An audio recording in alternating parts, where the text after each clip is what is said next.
Popcorn passions channel సభ్యులందరికీ, వీక్షకులందరికీ శుభాభివందనాలు. నేను మామూలుగా నా భావాలను వ్యక్తపరిచేందుకు ఎలాంటి సందిగ్ధతకు లోనవను. ఏదైనా మరీ విపరీతాన్ని అనుభవిస్తే తప్ప. అలాంటిది మొన్న 35 చిన్న కథ కాదు, చిత్రాన్ని చూసి మైమరిచిపోయాను. ఒక విపరీత ఆనందకర అనుభూతిని అనుభవించాను. అది వర్ణనాతీతం. అందుకే కొంచెం సమయం తీసుకున్నాను. ఆలోచనను పదును పెట్టి ఎక్కడా ఈ చిత్ర ఔన్నత్యాన్ని తగ్గించకుండా, నేను అనుభవించిన అనుభూతికి తక్కువ కాకుండా మానసికంగా నా అభిప్రాయాన్ని తెలియజేసేందుకు సిద్ధమై తర్వాత రాస్తున్న విశ్లేషణ. దయచేసి చివరి వరకు ఉండి ఈ చిత్రం ఎంత గొప్పదో తెలుసుకోండి. ఆఖరున నివేత గారి గురించి మనం మాట్లాడుకుంటున్నాం.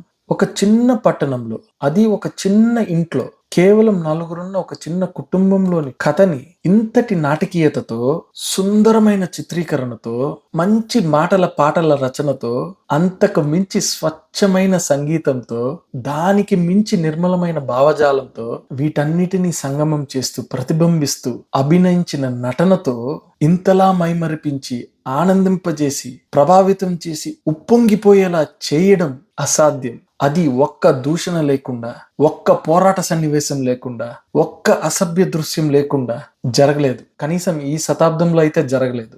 నాకు మన భారతదేశ చలనచిత్ర పరిశ్రమ మీద ఒక ఘాటైన అభియోగం ఉంది. అదేంటంటే చిన్నపిల్లల కథలను రచించకపోవడం, చిత్రాలను తీయకపోవడం.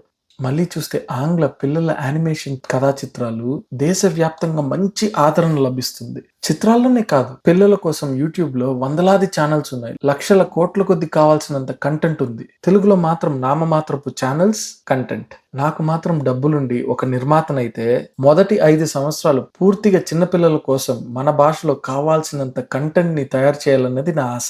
ఇప్పుడు కూడా ఎవరన్నా కంటెంట్ క్రియేటర్స్ ఉంటే నేను చేతులు కలపడానికి సిద్ధంగా ఉన్నాను. నాకు క్రింద కమెంట్స్ లో తెలపండి, మాట్లాడుకుందాం. ఆ లోటును భర్తీ చేయడం, అది ఒక చిత్రంతో చేయడం చాలా కష్టం. కానీ భర్తీ చేసేంతలా ఉంది ఈ చిత్రం అంటే అతిశయోక్తి కాదు.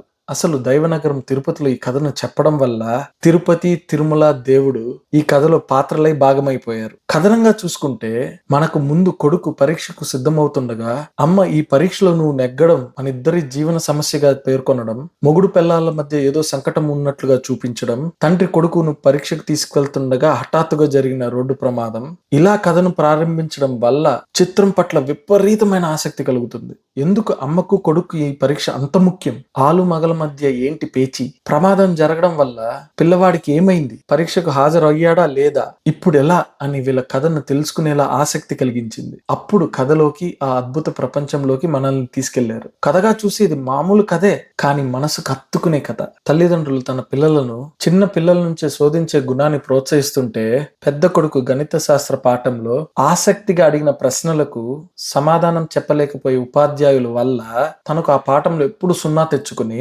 పాఠశాలకు వచ్చిన కొత్త ఉపాధ్యాయుడి చేత ఎప్పుడు 0ని పిలిపించుకునే దయనీయ స్థాయి నుండి తేరుకుని తన ప్రశ్నలకు ఎవరైనా సమాధానం ఇవ్వకపోతారా? అది తెలుసుకున్న తర్వాత అబ్బాయి గణిత శాస్త్రంలో రాణిస్తాడా?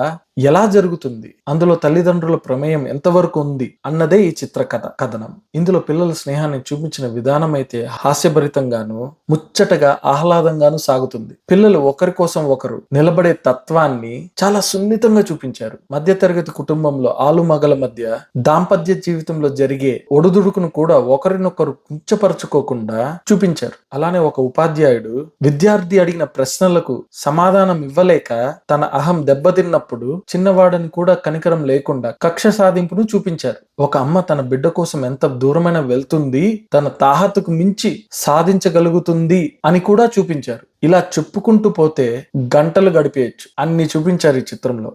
సాంకేతికంగా అంతా బాగుంది. ఈ దర్శకుడు నందకిషోర్ ఈమాని గారిని ఎంత పొగిడినా తక్కువే. ఆయన 3వ చిత్రంతోనే మంచి ఘన విజయాన్ని సాధించారని చెప్పాలి. అంతకు మించి ఒక ఆణిముత్యాన్ని మనకిచ్చారని చెప్పాలి. వివేక్ సాగర్ అందించమైన మధురమైన సంగీతం చాలా హృదయంగా ఉంటుంది ఈ చిత్రంలో. ఛాయాగ్రహణం చేసిన నికేత్ బొమ్మి గారు పిల్లల హావభావాలను, అలానే ముఖ్యంగా నివేత గారి నటనా సామర్థ్యాన్ని, మొత్తంగా దైవ నగరాన్ని చాలా అందంగా చూపించారు. ఇక నటీనటులకు వస్తే అందరూ చాలా బాగా బాగా చేశారు. ముఖ్యంగా చేసిన పిల్లలందరూ చాలా చాలా చాలా బాగా చేశారు. మరీ చెప్పుకోవాలంటే పెద్ద అబ్బాయి పాత్రను పోషించిన అబ్బాయిని మాత్రం ప్రత్యేకంగా చెప్పుకోవాలి. ఈ కథ తన భావోద్వేగం మీదే ఆధారపడి కొంతమేరకు ఉంటుంది. పిల్లలన్నాక అమాయకత్వం సహజంగానే ఉంటుంది. ఇక్కడ అబ్బాయి చాలా బాగా చేశాడు. విశ్వదేవ్ రచ్చకొండ నివేత భర్తగా పాత్రలో బాగా ఒదిగిపోయారు. చాలా సహజంగా చేశారు. ముఖ్యంగా చిత్తూరు యాసలో చిన్న కథ కాదు అని ఊత పదంలా పదే పదే చెప్పి మెప్పించారు. ఇక ప్రియదర్శి అసూయపడే ఒక అహంకార ఉపాధ్యాయుడి పాత్రలో చెలరేగిపోయారని చెప్పాలి. బాగా రాణించారు అందులో.